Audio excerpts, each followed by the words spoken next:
میرے احساس میں اب آیا ہے کہ واقعتاً سرشار لوگ بیٹھے ہیں اور اس سرشاری میں باکردار لوگ بیٹھے ہیں، اور پھر یہ ہے کہ محبت جس سے ہوتی ہے وہ مرتا نہیں ہے۔ وہ جن کا مر بھی جائے تو محبت ایک ایسی چیز ہے جو مرنے نہیں دیتی، احساس مرنے نہیں دیتا۔ جو لوگ یہ ذہن میں رکھتے ہیں کہ پیغمبر کریم نعوذ باللہ مر کے مٹی میں مل گئے، جن کے خیال میں یہ ہے، ہمارے خیال میں ایسی کوئی بات نہیں ہے۔ ہم یہ سمجھتے ہیں کہ محبت اگر امر ہے تو جس سے پیار کیا ہے وہ بھی امر ہے۔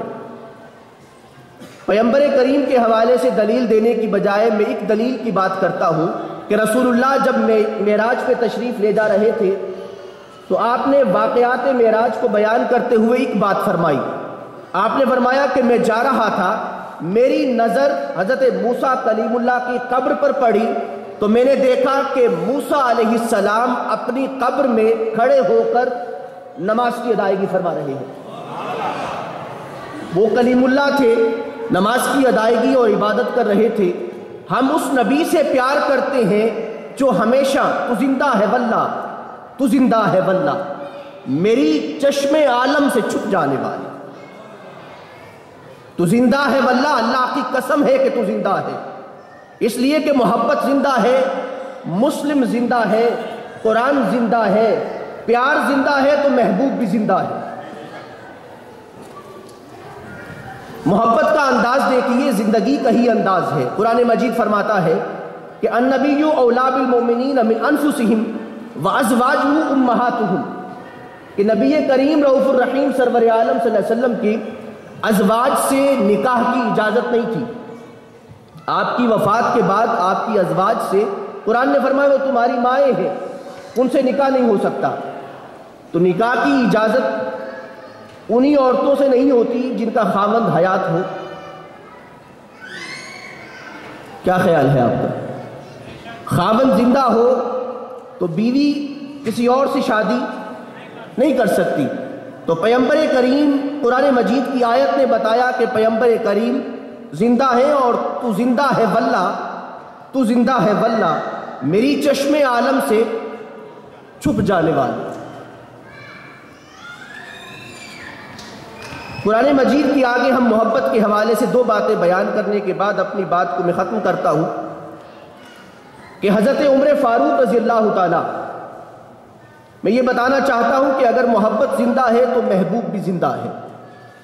حضرت عمر فاروق رضی اللہ تعالیٰ عنہ کے فرزند ارجمند نے آ کے کہا کہ بابا آپ مجھے میری خدمات کا جو صلہ ہے وہ کم ملتا ہے، آپ حضرت زید کے بیٹے کو زیادہ عطا فرماتے ہیں۔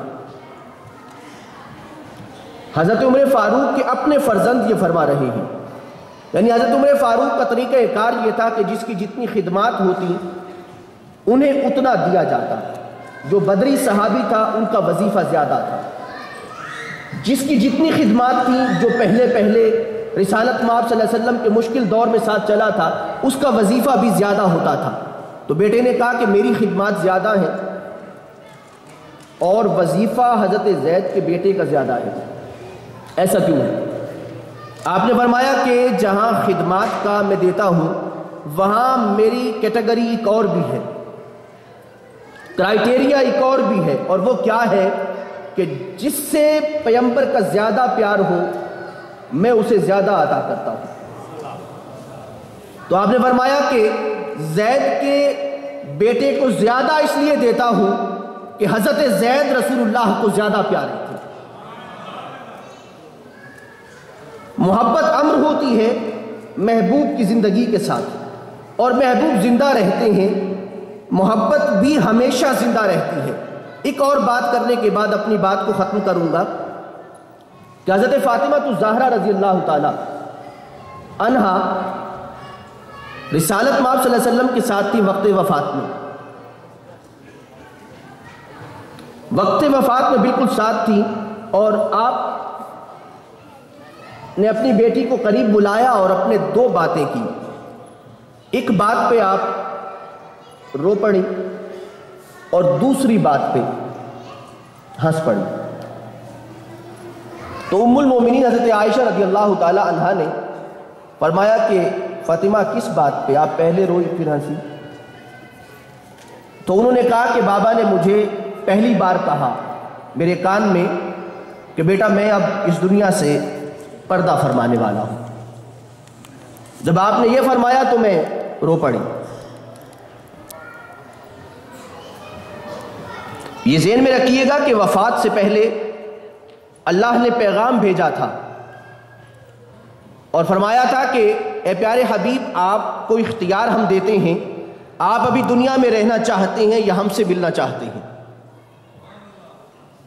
تو پیغمبر کریم کو زندگی کے دیگر معاملات تو علیحدہ ہیں، موت کے حوالے سے، وفات کے حوالے سے بھی اختیار دیا گیا۔ تو آپ کی بیٹی کو پہلی بار جب کہا کہ دنیا سے پردہ فرمانے والا ہوں تو بیٹی رو پڑی، مگر دوسری بار جو بات کی وہ یہ تھی کہ بیٹی جب میں دنیا سے چلا جاؤں گا تو سب سے پہلے تم مجھ سے آ کے ملو گی۔ پیغمبر یقیناً غیب کی خبریں دے رہے ہیں۔ حضرت فاطمہ الزہرا 6 ماہ کے بعد، یعنی آپ کی اہل بیت میں پہلی خاتون جو وفات پانے والی ہیں، آپ نے فرمایا کہ بیٹی تو سب سے پہلے ملے گی۔ اب میں حیران ہوتا ہوں اور اسی حیرانی کو میں آپ کے سامنے بیان کرتا ہوں کہ جب انسان کی اپنی موت کی بات کی جاتی ہے تو انسان فکر مند ہوتا ہے، اور جب دوسرے کی موت کی بات کی جاتی ہے تو انسان کے چہرے پہ اتنی فکر مندی نہیں آتی۔ اپنی موت انسان کے لیے بڑی تکلیف دہ ہوتی ہے، اور میں حیران ہوتا ہوں آپ کے لخت جگر پہ کہ جب آپ کے بابا نے کہا کہ بیٹی میں دنیا سے پردہ فرمانے والا ہوں اور اللہ کا پیغام آیا ہے، اور اللہ کے پیغام کے مطابق میں نے اللہ سے ملنے کو قبول کیا ہے اور اللہم الرفیق الاعلیٰ کہا ہے، تو میں رب سے ملنے والا ہوں، تو بیٹی رو پڑی ہے، بابا کی وفات پہ روئی ہے۔ مگر جب آپ نے یہ فرمایا ہے کہ سب سے پہلے مجھ سے آپ ملیں گی آ کے، اپنی وفات کی فکر نہیں ہے، اپنی موت کی بات پہ فکر نہیں ہے۔ یہ فرمایا کہ تم مجھ سے پہلے ملنے والی ہو، تو آپ نے اپنی موت پہ کوئی پریشانی نہیں، ہنس پڑی کہ سب سے پہلے مجھے موت آئے گی اور میں نے اس دنیا سے جانا ہے اور بابا سے ملنا ہے۔ محبت کرنے والے لوگوں نے بتا دیا کہ اگر محبوب جدا ہو، کچھ دیر کے لیے ہی کیوں نہ ہو، تو دل رنجیدہ ہوتا ہے، مگر اپنی موت اگر محبوب سے ملنے کا سبب بن جائے تو عاشق لوگ، پیار کرنے والے اس موت کو بھی گلے اس لیے لگاتے ہیں کہ اس کے بعد پیغمبر کریم کے جلووں میں گم ہو جانا ہے اور اس کے بعد پیغمبر کریم کی زیارت نصیب ہونی ہے۔ سو مسلمان اپنی موت کو خوشی سے اس لیے گلے لگاتا ہے کہ اس کے بعد اس نے اپنے نبی کی زیارت کرنی ہے۔ اور حضرت اقبال کا آخری شعر کہ چو میں گویم آپ نے فرمایا، وہ فارسی کا شعر ہے کہ تبسم بر لب اوست کہ نشان مرد مومن بات گویم، جو مر گایا تبسم بر لب اوست کہ میں تمہیں مرد مومن کی علامت بتاتا ہوں کہ جب وہ دنیا سے جانے لگتا ہے تو چونکہ اس نے اپنے آقا سے جا کے ملنا ہوتا ہے، سو اس کے لبوں پر تبسم ہوتا ہے، جس طرح ایک پیار کرنے والا امتی اپنے آقا سے ملنے کی خوشی میں جاتا ہے، اسی طرح امتی جو ہے اپنے لبوں پہ تبسم کو سجائے بارگاہ رسالت میں حاضری دیتا ہے۔ اور آج کی محفل بھی ایک لحاظ سے بارگاہ رسالت میں ہماری حاضری ہے۔